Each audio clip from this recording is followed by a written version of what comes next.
Salut à tous, bienvenue au cœur de l'extrême. Cette semaine, on est de retour à la montagne. On va fêter la fin de la saison d'hiver en allant faire de l'escalade de glace sur la mer de glace que vous voyez derrière moi ici. On va en profiter pour retourner voir quelques-uns des protagonistes des émissions de cet hiver, justement, à Chamonix.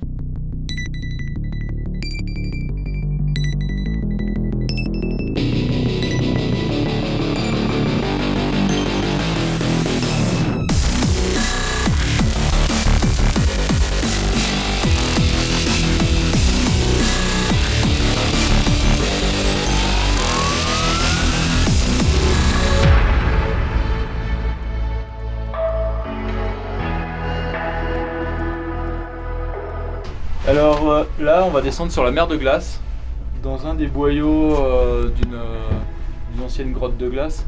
Ces grottes qui sont creusées artificiellement pour que les gens visitent le glacier.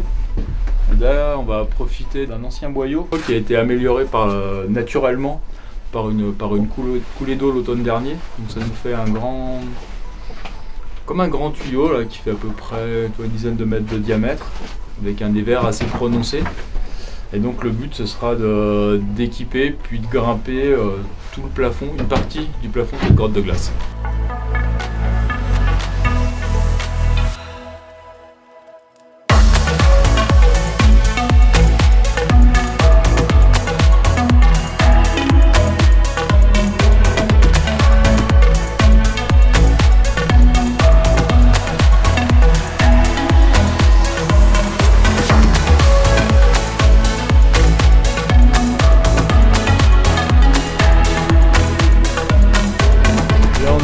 Dans la grotte de glace, on voit l'ancien boyau là, qui a été visité il y a quelques années en arrière par les gens.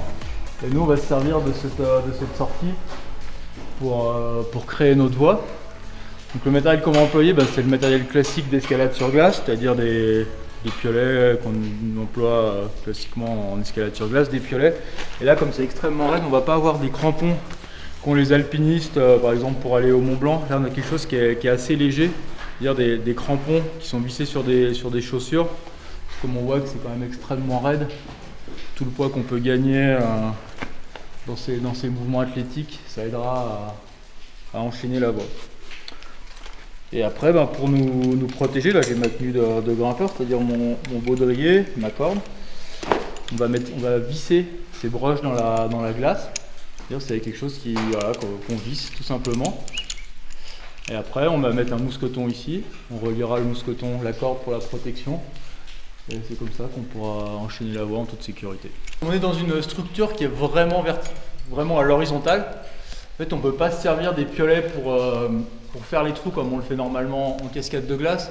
Parce qu'en fait, taper à l'horizontale, déjà, c'est extrêmement dur. Et après, en fait, avec le mouvement du piolet, ça viendrait casser le trou et on tomberait quasiment systématiquement à chaque ancrage. Du coup, on utilise quelque chose de complètement artificiel, c'est-à-dire qu'on prend une perceuse et en fait, on va forer des trous et créer en fait la ligne qu'on veut. C'est ça qui est marrant en fait, qu'on n'a pas habituellement en cascade de glace. Ou en cascade de glace, on passe à l'endroit le plus facile de la cascade. C'est un peu un principe qui marche toujours en alpinisme. Là, en fait, on va créer notre voie en cherchant les endroits qui nous intéresse le mieux. Là, on va attaquer par un pilier vertical qui servirait d'échauffement. Après, un premier toit, une redescente qui va être assez physique. Après, pour finir dans ce boyau. Donc, c'est le premier qui passe, c'est-à-dire lui, il fait ses trous avec sa perceuse. Et ce qui est bien, c'est qu'on n'abîme pas le glacier dans le sens où les trous, ils vont pas rester jusqu'à la fin.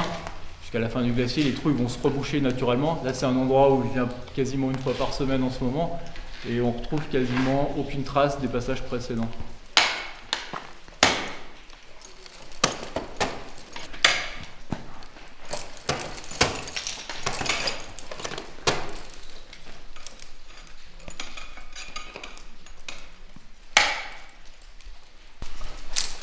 Il y a différentes tailles de broches. Là, celle que je prends, c'est des broches extrêmement courtes qui font juste pour se pendre, mais qui ne sont pas assez longues pour assurer la protection en cas de chute.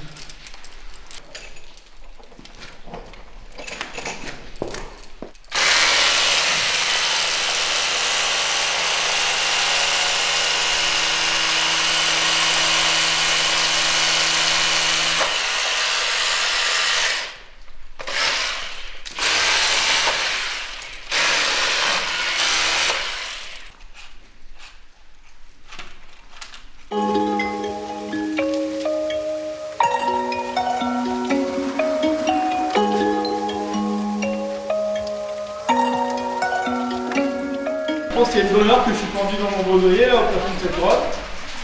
Et là, je suis juste en train de mettre la touche finale, là, les derniers mouvements.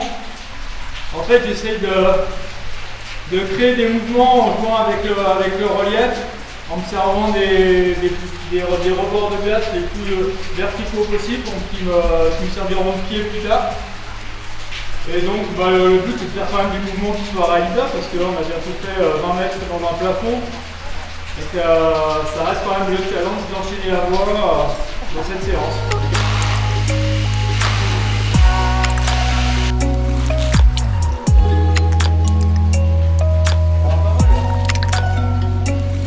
J'ai créé mes propres mouvements. Là, j'ai essayé de doser un peu la difficulté en espaçant plus ou moins chacun des trous que j'ai percés. Et maintenant, on va voir ce que ça donne. Pendant que Jeff, qui est juste derrière moi, là, continue de sécuriser la voie d'escalade, on va s'extraire de la grotte quelques instants et retrouver quelques-uns des personnages qui sont venus dans l'émission au cours des mois précédents, et notamment 3 chamonniards, Clément, Juliette et Jordan, 3 freeriders que j'avais vus en Italie. J'étais parti en trip avec eux avant le début de la saison de freeride, et pendant cette émission, on va les retrouver pour savoir s'ils ont réussi à atteindre les objectifs qu'ils s'étaient fixés. Et on va commencer par Clément Bouchaté qui venait de se qualifier en snowboard pour la première fois de sa carrière pour le Freeride World Tour.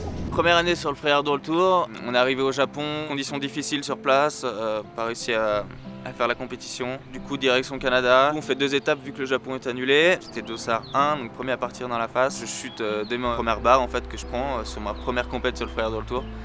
Donc direct, ça m'a mis dans le jus, petit coup au moral. Deuxième étape, je tombe aussi. Ça a été dur de remonter mentalement, j'étais vraiment stressé sur toutes les étapes. Impossible de rider comme je sais faire à la maison, comme je sais faire avec les amis. Ouais, ça a vraiment été une saison difficile mentalement en fait. Même pour l'Andorre et l'Autriche, ça a été un peu mieux, mais pas suffisant au final pour passer dans le cut pour l'année prochaine et puis pour la finale à Verbier. Beaucoup de déceptions, très frustré de ne pas avoir réussi à montrer ce que je sais faire sur le Freeride World Tour.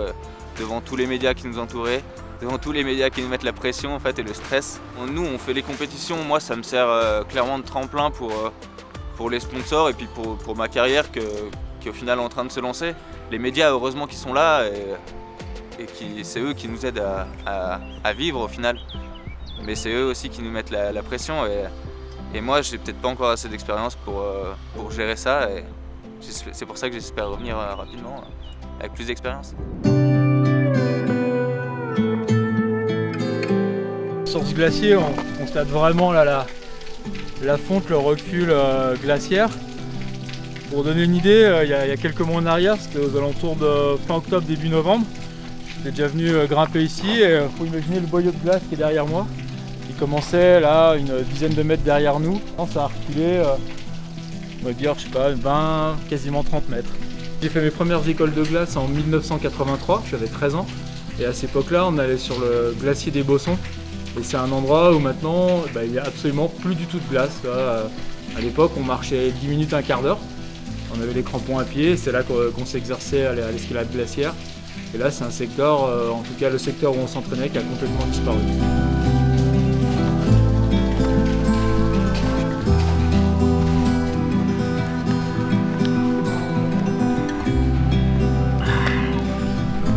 Donc là, on est dans un équipement classique d'alpiniste. C'est-à-dire des chaussures qu'on peut servir pour où les crampons sont amovibles. Là, on est à un poids qui doit être à peu près à 1 kg. Et là, on a un autre matériel là, qui est vraiment plus léger, là, qui va faire quelques centaines de grammes. Où là, la différence, c'est que les crampons sont vissés. Donc il y a vraiment une bonne... c'est vraiment lié, c'est d'un seul tenant. Donc on gagne déjà en poids parce qu'on voit qu'on a beaucoup moins de pointes. Et dans ce genre de profil, évidemment, il n'y a que les pointes avant qui servent. Et donc ouais, une grande légèreté. Et une autre tenue de pied, là c'est inspiré du chausson d'escalade pour être plus précis, parce que même si on a l'impression qu'on tape où on veut, ce qui est le cas, il faut qu'on ait une certaine... qu'on puisse bien bouger, tu vois, les pieds. C'est pour ça qu'on n'a qu'une seule pointe, ça permet de tourner autour et de faire des mouvements qui sont finalement assez proches de ceux de l'escalade en chausson. Je viens de passer 1h30 à percer le plafond de ce grotte, à faire les trous là pour créer la voie et à mettre les broches qui vont assurer la protection. Et ben maintenant que la voie est en place, on va essayer de la grimper. Et comme je disais, c'est quelque chose de complètement artificiel. Donc là, tout ce qu'on a créé là, dans 2 heures de temps, quand on va partir, je vais refaire la voie à l'envers, en dévissant, en retirant les broches. Et comme ça, quand on repartira, c'est comme si jamais personne n'avait grimpé ici.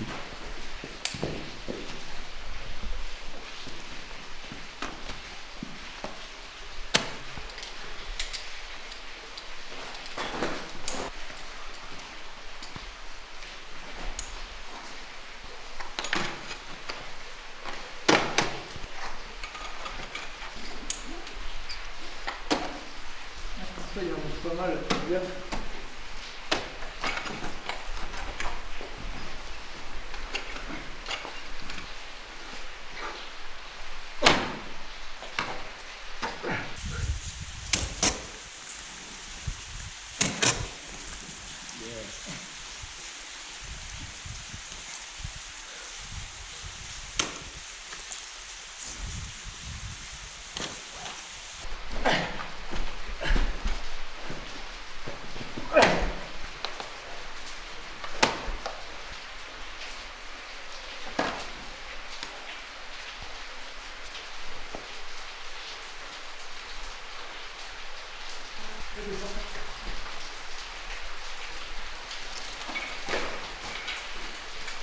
L'idée c'est de visualiser tous les mouvements de la voie.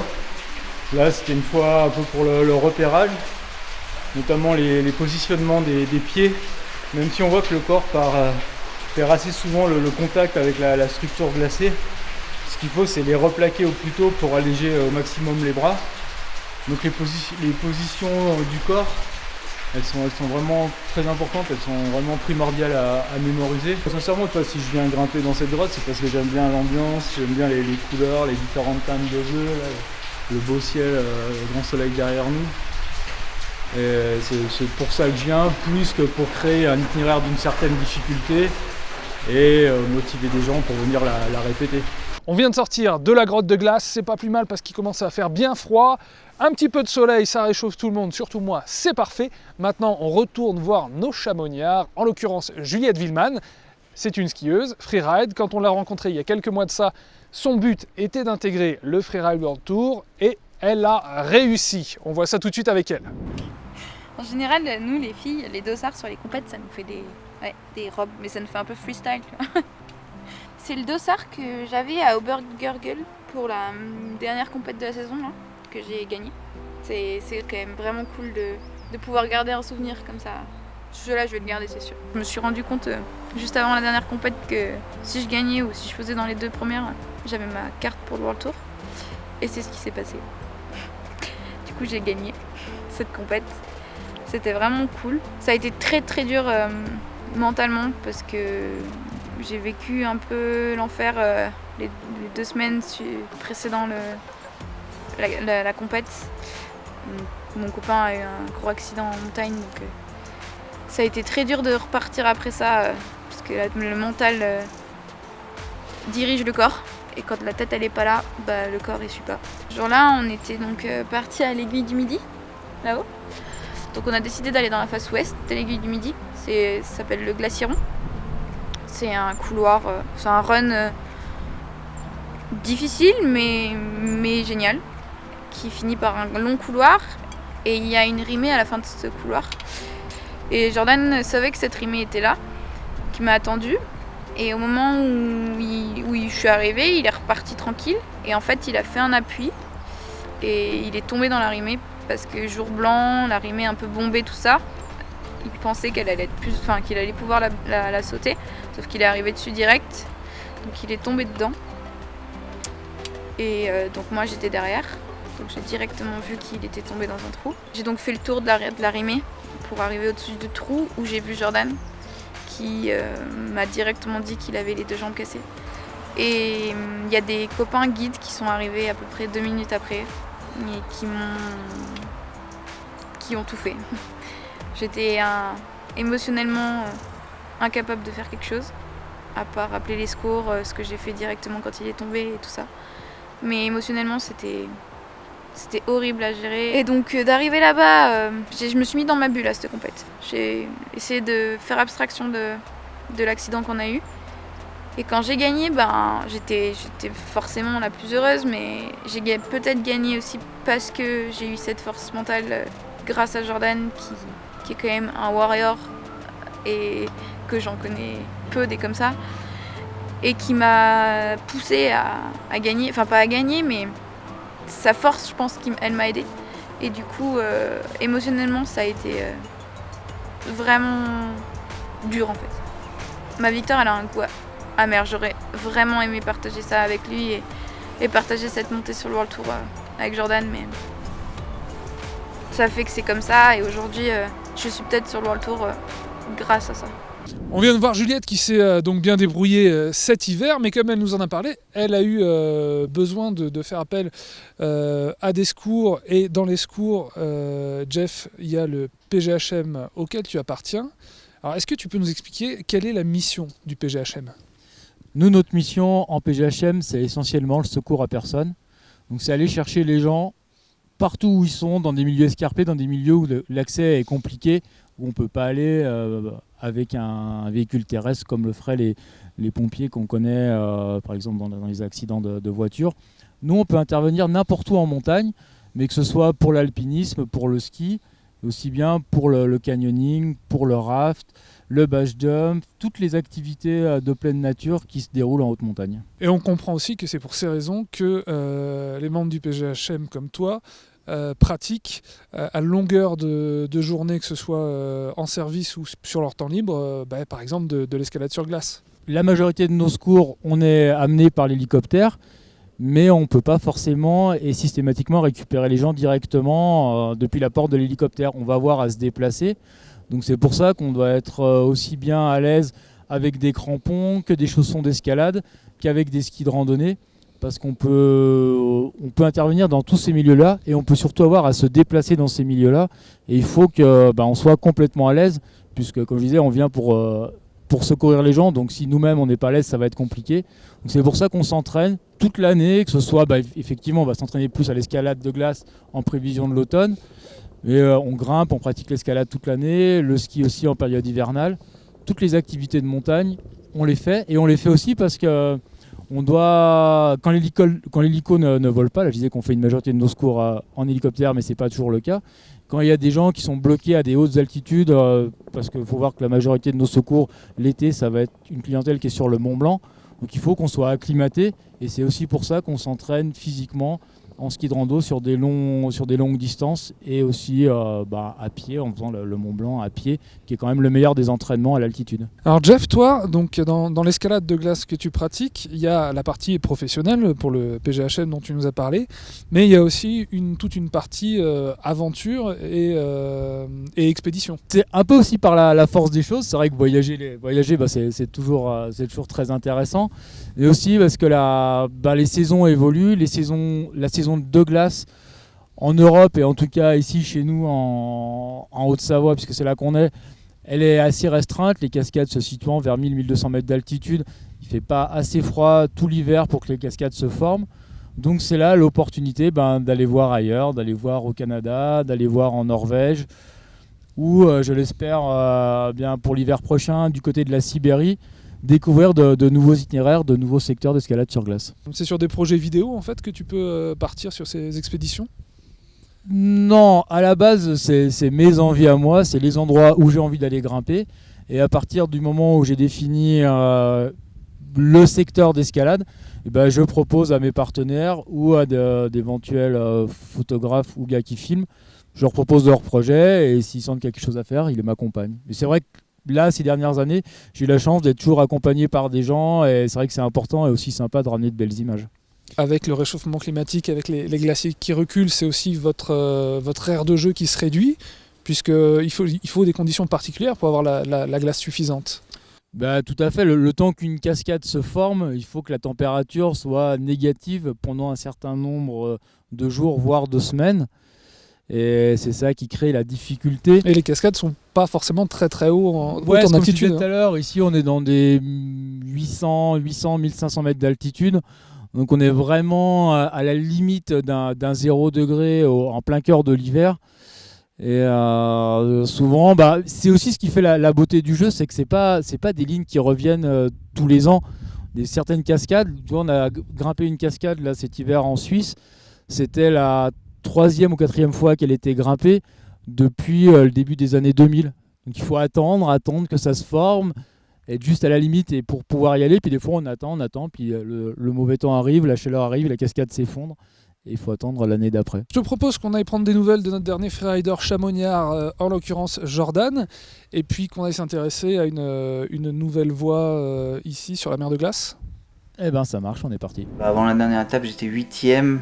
Il me restait une micro chance de me qualifier.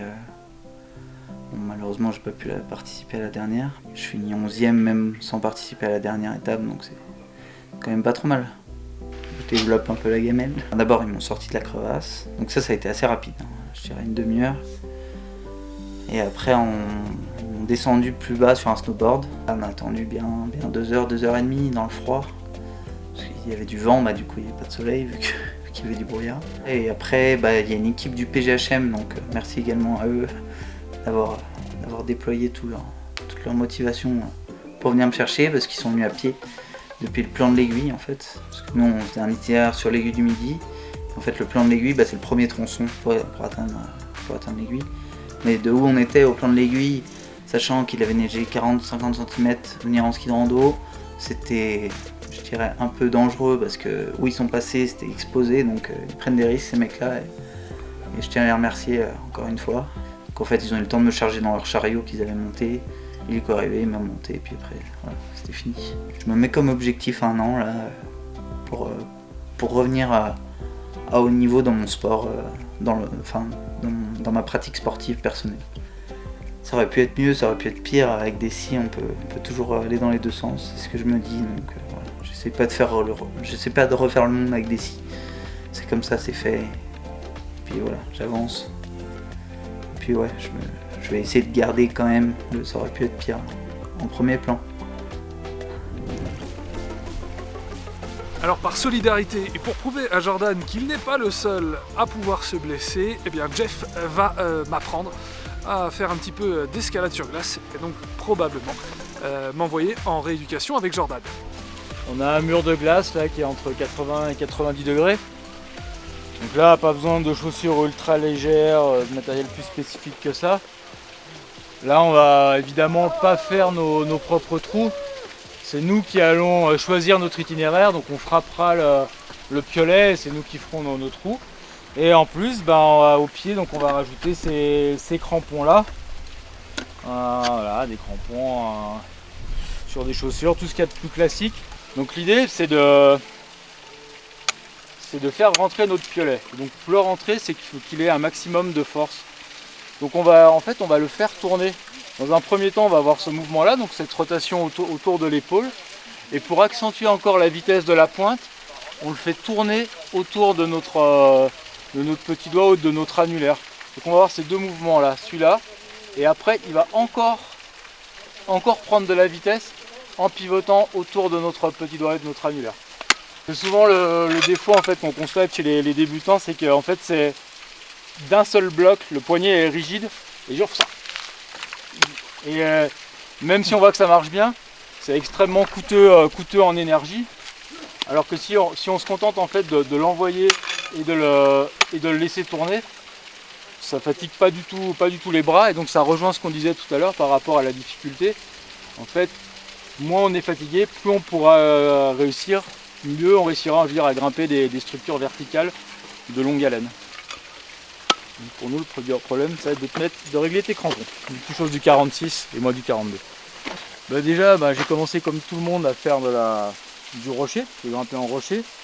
Et puis il s'est trouvé en fait qu'un de mes bons compagnons de cordée de rocher était un très grand grimpeur sur glace. Et il m'a jamais emmené, il n'a pas eu le temps de m'emmener parce qu'il a eu un accident, il est décédé avant. Mais en fait il m'avait tellement parlé de ces cascades, de ce milieu vertical du verglacé, que ça m'a donné envie. Et c'est ça qui a été mon moteur en fait dans ma carrière. Puis après c'est quelque chose qui m'a plu, on peut pas faire de l'escalade sur glace, si on n'aime pas ça, il y a trop de risques, il y a trop de contraintes. Et là, on est dans le froid, il va falloir marcher. La glace, c'est un milieu qui est friable. On l'a vu en ancrant les piolets, donc ça, rien qu'au niveau du piolet, ça peut bouger. Les broches, même si elles sont testées à plusieurs tonnes, c'est en fait la résistance du support qui fait qu'on n'est pas sûr à 100% que les broches nous retiennent en cas de chute. Et il y a un risque beaucoup plus important, c'est tout ce qui entoure, c'est des stalactites de glace qui peuvent nous tomber dessus, des pans entiers de cascades de glace qui peuvent te heurter. Donc c'est tellement dangereux que si on n'est pas passionné de ça à 200%, ça suffit pas pour continuer à en faire. Donc on grimpe un support qui est éphémère et le fait de l'attendre, de guetter les premiers froids d'automne là en octobre-novembre, à se dire tiens, j'espère que ça va beaucoup pleuvoir cet automne, que ça va amener beaucoup de neige dans les ruisseaux, beaucoup d'eau dans les ruisseaux. Et voilà, c'est cette attente, cette frustration qui fait qu'on a autant de bonheur à gravir ces cascades sur une période qui est quand même assez courte. Ça s'étend, même si on va grimper à droite à gauche à travers le monde, c'est jamais plus qu'un trimestre. Je vais y aller et puis je vais me dépêcher parce que le dernier train pour Chamonix va pas tarder à partir aussi. C'est bon? C'est bon, tu peux y aller, t'es bien encordé, t'as le baudrier, les crampons, le casque. Un petit ascension scolaire avec Jeff en bas qui m'apprend les rudiments de l'escalade sur glace. C'est fatigant mais c'est pas compliqué. Maintenant on va se dépêcher d'aller prendre le train, c'est cool. On se dépêche.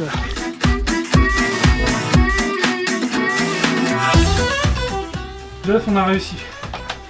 Ouais, contrat rempli, on n'est pas remonté à pied.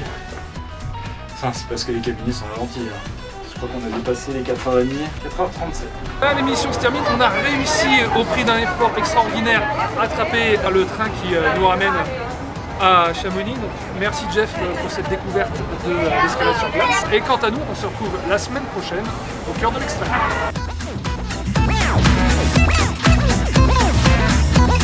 Oh,